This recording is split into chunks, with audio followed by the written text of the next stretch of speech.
నమస్కారం, welcome to 108 news Telugu. నా పేరు గౌరీ. ముందుగా బులెటిన్లో హెడ్లైన్స్. తమిళనాడుకు కావేరీ జలాల్ని విడుదల చేయం తేల్చి చెప్పిన కర్ణాటక సీఎం సిద్ధరామయ్య. హరే కృష్ణ గోకుల్ క్షేత్రానికి చంద్రబాబు అనంత శేష స్థాపన కార్యక్రమంలో పాల్గొన్న సీఎం. పాస్పోర్టు కార్యాలయానికి రేవంత్ రెడ్డి రెన్యువల్ కోసం దరఖాస్తు చేసుకున్నట్లు అధికారుల వెల్లడి. మాజీ మంత్రులు మతి భ్రమించి మాట్లాడుతున్నారు. టీడీపీ నేత బుద్దా వెంకన్న ఆగ్రహం. ఆసుపత్రి స్లాబ్ నుంచి లీక్ అవుతున్న నీరు అధికారులపై మంత్రి నిమ్మల ఫైర్. కావేరీ జలాల్ని తమిళనాడుకి విడుదల చేసే ప్రసక్తే లేదని కర్ణాటక సీఎం సిద్ధరామయ్య స్పష్టం చేశారు. Kaveri water regulatory committee July 31 వరకు తమిళనాడుకు రోజుకొక టీఎంసీ చొప్పున నీటిని విడుదల చేయాలని కర్ణాటకను ఆదేశించింది. అయితే కన్నడ సర్కార్ నీటి విడుదలకు అంగీకరించట్లేదు. తమ నీటి అవసరాలు ఎక్కువగా ఉన్నట్లు సిడబ్ల్యూఆర్సీ ముందు చెప్పాలని సిద్ధరామయ్య నిర్ణయించారు. రాష్ట్రంలో వర్షాలు కురవట్లేదని 4 డ్యాంలకు 28% ఇన్ఫ్లో తగ్గిందని పేర్కొన్నారు. ఇందుకోసమే తమిళనాడుకు నీటిని విడుదల చేయలేమని తెలిపారు. ఏపీ సీఎం చంద్రబాబు నాయుడు నేడు గుంటూరు జిల్లాలో పర్యటిస్తున్నారు. ఈ సందర్భంగా శనివారం ఉదయం తాడేపల్లి మండలం కొలనుకొండ హరే కృష్ణ గోకుల్ క్షేత్రానికి సీఎం చేరుకున్నారు. ఆలయ మర్యాదలతో ఏపీ సీఎంకు వేద పండితులు ఘన స్వాగతం పలికారు. వెంకటేశ్వర స్వామి ఆలయ నిర్మాణంలో భాగంగా గర్భాలయంలో జరగనున్న అనంత శేష స్థాపన కార్యక్రమంలో చంద్రబాబు పాల్గొన్నారు.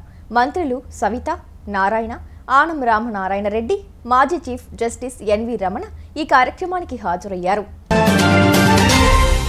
తెలంగాణ ముఖ్యమంత్రి రేవంత్ రెడ్డి పాస్పోర్టు రెన్యువల్ కోసం దరఖాస్తు చేసుకున్నారు. శుక్రవారం సాయంత్రం ఆయన సికింద్రాబాద్లోని హైదరాబాద్ ప్రాంతీయ పాస్పోర్టు కార్యాలయానికి వచ్చారు. గతంలో తన వద్ద ఉన్న సాధారణ పాస్పోర్టు స్థానంలో డిప్లొమాటిక్ పాస్పోర్టు కోసం దరఖాస్తును సమర్పించారు. దీనికి అవసరమైన డాక్యుమెంట్లను అధికారులకు అందజేశారు. హైదరాబాద్ ప్రాంతీయ పాస్పోర్టు అధికారిని స్నేహజ ముఖ్యమంత్రికి స్వాగతం పలికారు. కాగా ముఖ్యమంత్రి హోదాలో ఉన్నందున రేవంత్ రెడ్డి డిప్లొమాటిక్ పాస్పోర్టు కోసం దరఖాస్తు చేసుకున్నట్లు అధికారులు తెలిపారు.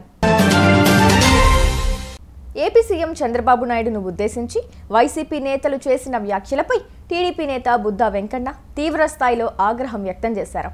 శనివారం మీడియాతో మాట్లాడుతూ మాజీ మంత్రులు పేర్ని నాని, గుడివాడ అమర్నాథ్లు మతి భ్రమించి మాట్లాడుతున్నారన్నారు. అభివృద్ధి ఆంధ్రప్రదేశ్గా చంద్రబాబు మారిస్తే జగన్ అప్పుల ఆంధ్రప్రదేశ్గా మార్చారని విరుచుకుపడ్డారు. 6 అడుగుల నిజాయితీకి నిదర్శనం చంద్రబాబు అని అన్నారు. 5 అడుగుల తాచుపాము జగన్ అంటూ వ్యాఖ్యానించారు. పశ్చిమ గోదావరి జిల్లా పాలకొల్లులో 100 పడకల ప్రభుత్వాసుపత్రి నిర్మాణాలను తనిఖీ చేసిన మంత్రి నిమ్మల రామానాయుడు అధికారుల తీరుపై ఆగ్రహం వ్యక్తం చేశారు. కొత్త భవనాల నిర్మాణ పనులను పరిశీలించిన ఆయన అధికారుల తీరుపై మండిపడ్డారు.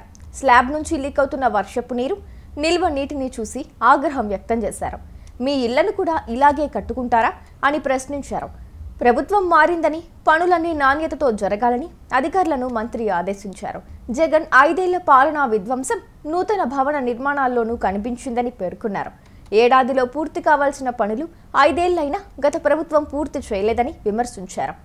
అనంతరం పనులు జరుగుతున్న తీరును కలెక్టర్, విద్యారోగ్య శాఖ కమిషనర్కు ఫోన్లో వివరించారు. మరి ఏదైతే ఈ యొక్క వైఎస్ఆర్సీపీ వాళ్ళ ప్రభుత్వ విధ్వంసానికి ఎక్కడో అమరావతి, లేకపోతే ఎక్కడో పోలవరము, లేకపోతే ఎక్కడో ప్రజావేదికో కాదు, మన పాలకులలో కూడా వాళ్ళ విధ్వంసానికి ప్రత్యక్ష సాక్ష్యాలుగా మరి ఏదైతే ఆ నూతన భవనం, ప్రభుత్వాసుపత్రి భవనం కానీ, మొన్ననే మేము చూసాం ఏదైతే బొండాడు వెంకటరాజగుప్త కళాక్షేత్రం కానీ, ఇట్లా వాళ్ళ విధ్వంసానికి ఎట్లా ప్రతి ప్రాంతంలోనే ఎట్లా బలైపోయాయి.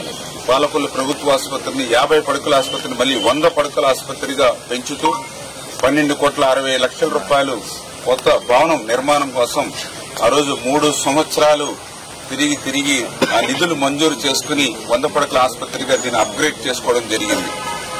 ఆ రోజు చాలా క్లియర్ గా టెండర్ లో కూడా, అగ్రిమెంట్ లో కూడా ఏదైతే కొత్త బిల్డింగ్ ఏదైతే ఉందో అది సంవత్సరంలో పూర్తవ్వాలని చెప్పేసి ఆ రోజు మేము అగ్రిమెంట్ లో కూడా మరి పెట్టుకోవడం జరిగింది. కానీ దురదృష్టం ప్రభుత్వం మారిన తర్వాత మరి సంవత్సరంలో పూర్తవ్వాల్సినటువంటి ఏదైతే కొత్త భవనం మరి నిధులున్నప్పటికీ కూడా, నిధులు సమకూర్చినప్పటికీ కూడా మరి పనులు నత్తనడక నడిచి ఈ రోజుకి వాళ్ళ 5 సంవత్సరాల సమయం పూర్తయిపోయినా కూడా అది ఇంకా ప్రారంభించుకోలేనిటువంటి పరిస్థితిలో ఉండడం అనేది వైఎస్ఆర్సీపీ పార్టీ వాళ్ళ జాతకాన్ని తనమనివ్వండి, వాళ్ళ అసమర్థతకి అదొక నిదర్శనం. చూసారుగా, ఇవి ఇవాల్టి బులెటిన్ అప్డేట్స్. మరో బులెటిన్తో మళ్ళీ మీ ముందుకు వస్తాను. అంతవరకు కీప్ వాచింగ్ 108 న్యూస్ తెలుగు.